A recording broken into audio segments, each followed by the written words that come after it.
End AS 37, कौन सा standard पढ़ रहे हैं? इंड AS 37 क्या है ये? Provisions, contingent liabilities and contingent assets. अब मेरा पहला क्वेश्चन आता है आकाश से। आकाश, what is provision?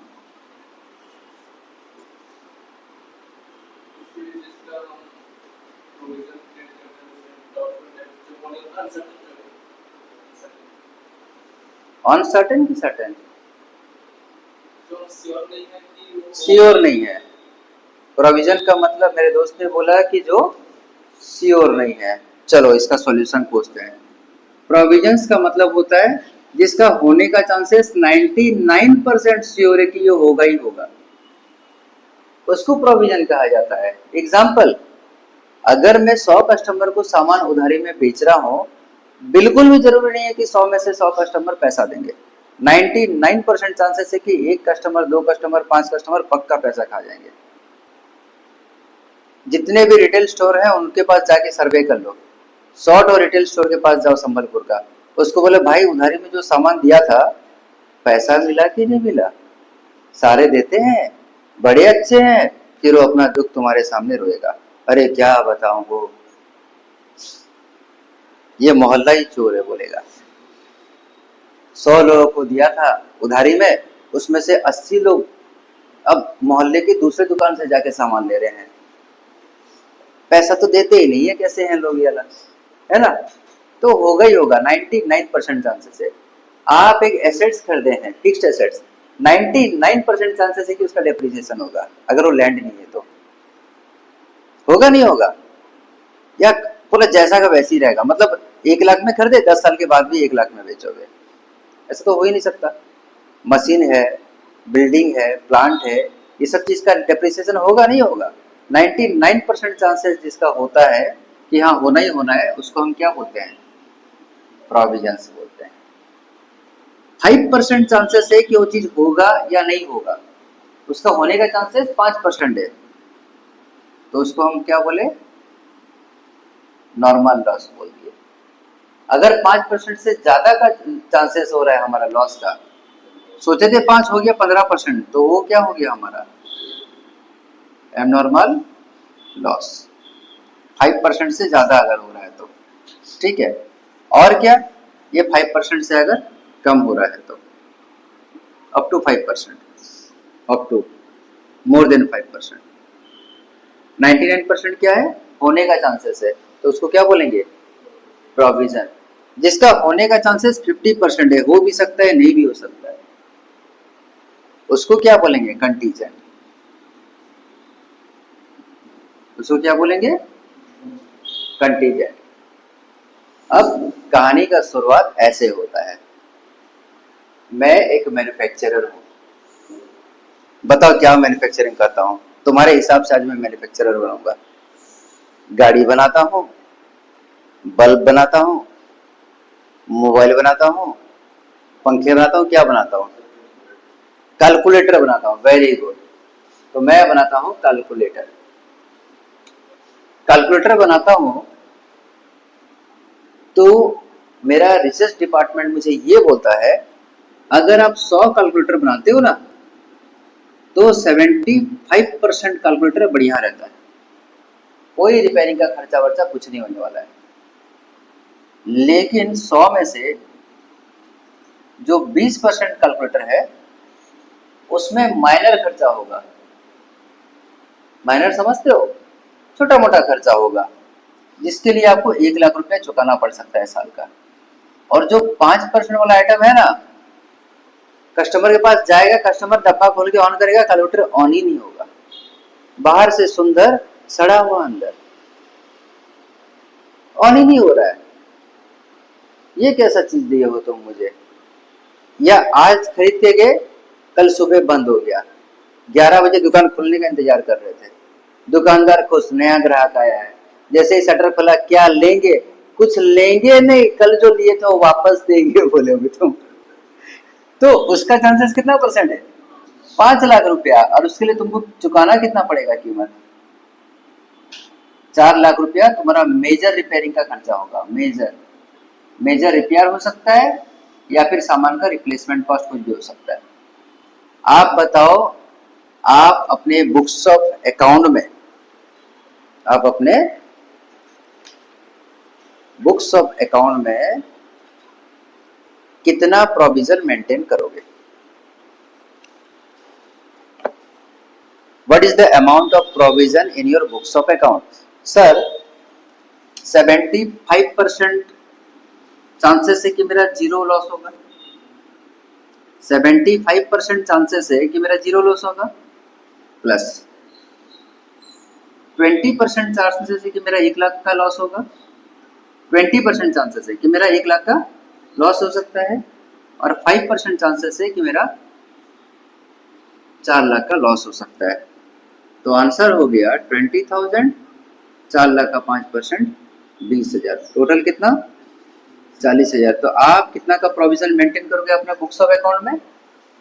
40,000। Provision for repairs होता है ना, provision for depreciation, provision for repair and maintenance, होता है नहीं होता है? तो ये मेंटेन करोगे आप। इलस्ट्रेशन 1 पेज नंबर 434 को देखो, अगर कोई डाउट है तो पूछो।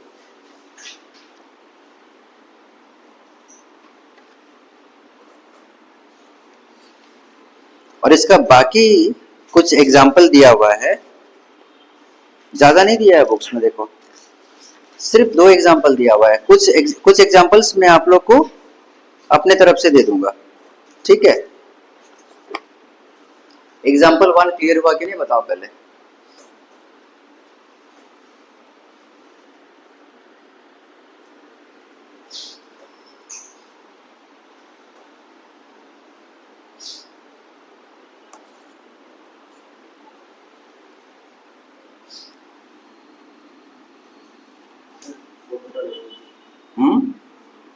फोटो मिस कर गए तो वीडियो का स्क्रीनशॉट ले लेना घर जाके, वीडियो तो लोड हो जाएगा ना यूट्यूब में।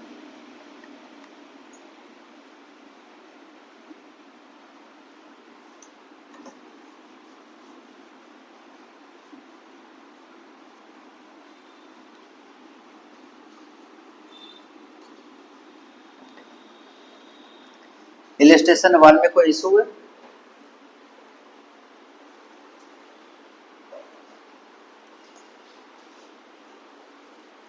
उसको इतना गहराई में पढ़ने का कुछ नहीं है, एकदम सिंपल क्वेश्चन है, एकदम सिंपल क्वेश्चन है। सर पढ़ाई इतना आसान है तो हम पढ़ क्यों रहे हैं, याला फिर से बोलो। चलो इसका और इसका थ्योरी पढ़ना बाकी है। आज का क्लास में प्रैक्टिकल थोड़ा बता देंगे, कल वाले क्लास में अकाउंटिंग स्टैंडर्ड की थ्योरी और बाकी ये करेंगे हम लोग, ठीक है?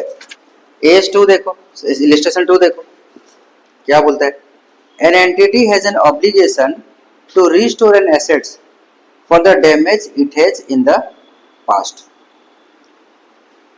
इसका क्या मतलब है? मैं अपने प्रोजेक्टर के लिए ड्यूरासेल का बैटरी लिया क्योंकि वो अच्छा रहता है बोल के। अब वो बैटरी खराब निकला, बैटरी फट गया। बैटरी कहां पर फटा? प्रोजेक्टर के अंदर फटा। तो क्या डैमेज हो गया मेरा? प्रोजेक्टर। किसके वजह से? ड्यूरासेल के कंपनी की वजह से डैमेज हुआ है। तो अब कंपनी को क्या करना पड़ेगा? मेरा लॉस जो हुआ है उसको रिस्टोर करना पड़ेगा, करेक्ट है? पहला line, N entity has an obligation. Entity का क्या है? तो ऑब्लिगेशन एक लायबिलिटी है, टू रिस्टोर एन एसेट्स, मेरा एसेट्स को रिस्टोर करेगा, मेरा प्रोजेक्टर जो नुकसान हुआ उसका पैसा देगा वो। For the damage it has in the past, past में जो डैमेज हुआ था उसका पैसा देगा वो। It has 20 lakh cash to pay on 31/3/2020। 31/3/2020 को उसको कैश कितना देना पड़ेगा? 20 लाख। 20 लाख का उसका लायबिलिटी बन रहा था। The entity considers that 15% is an appropriate discount rate. कितना डिस्काउंट रेट है? 15%. The time value of money is considered material. Calculate the amount to be provided. तो कितना साल बाद ये पेमेंट करना है वो तो नहीं बोला, कौन से साल में ये डैमेज हुआ वो तो कुछ नहीं बोला। अब कहानी क्योंकि अधूरा है, इस कहानी को मैं पूरा कर देता हूँ। 31/3/2020 को कंपनी को कितना पेमेंट करना था, 20 लाख का कैश पेमेंट करना था, पर कंपनी बोला कि मैं पेमेंट नहीं करूंगा, तो उस बात के लिए कोर्ट में केस चला। और इंडिया में केस कितना जल्दी सॉल्व होता है तुमको तो पता ही है। जैसे ही तुम पहुंचोगे जज साहब नहीं रहेंगे, फिर एक हफ्ता बाद पहुंचोगे तो वकील साहब नहीं रहेंगे, फिर 15 दिन के बाद पहुंचोगे तो गवाही देने वाला नहीं रहेगा, फिर पड़ेगा तारीख, तारीख पे तारीख, तारीख पे तारीख, तारीख पढ़ते पढ़ते ये छोटा सा नन्हा मुन्ना केस जो है वो 2 साल आगे चला गया और डेट आ गया 31/3/2022। 2 साल पूरा हो गया। अब 2 साल के बाद तो पैसा देना पड़ेगा, मान लेते हैं। तो लायबिलिटी 2020 में बना और पैसा 2022 में देना पड़ रहा है। डिस्काउंटिंग का रेट क्या बता रहा है हमारा, 15%। तो अगर हम 15% के हिसाब से हमारा लायबिलिटी बढ़ रहा है, मान के चलेंगे, तो 1.15 का स्क्वायर, अगर 3 साल बाद लायबिलिटी क्रिएट होता तो पावर क्या करते इसमें, 5 साल बाद क्रिएट होगा तो 5, 1.15 का इंटू इज इक्वल टू करो, स्क्वायर हो जाएगा, उसमें 20 लाख को मल्टीप्लाई कर दो। हाँ, 26,45,000।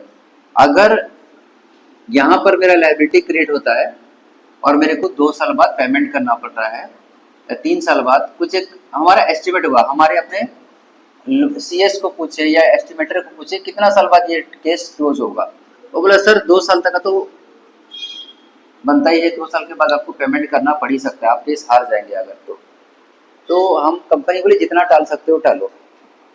तो 2 साल तक अगर मैक्सिमम टलेगा तो 2 साल के बाद हमको कितना पेमेंट करना पड़ेगा, 26,45,000। अगर उसका रिवर्स हुआ तो क्या होगा, रिवर्स क्या हुआ कि आज 31/3/2022 है, जहां पर तुमको चुकाना कितना पड़ रहा है पार्टी को, 20 लाख रुपया, पर केस ओपन कब हुआ था, 31/3/2020 को। तो इस डेट में मेरा लायबिलिटी कितना था, यहां पर पहुंचते पहुंचते तो इंटरेस्ट जुड़ गया, यहां पर पहुंचते पहुंचते इंटरेस्ट जुड़ गया, तो पहले लायबिलिटी कम रहेगा। तो फ्यूचर से हम बैक डेट में अगर आ रहे हैं तो 20 लाख डिवाइडेड बाय 1.15 का स्क्वायर, बताओ क्या हो रहा है,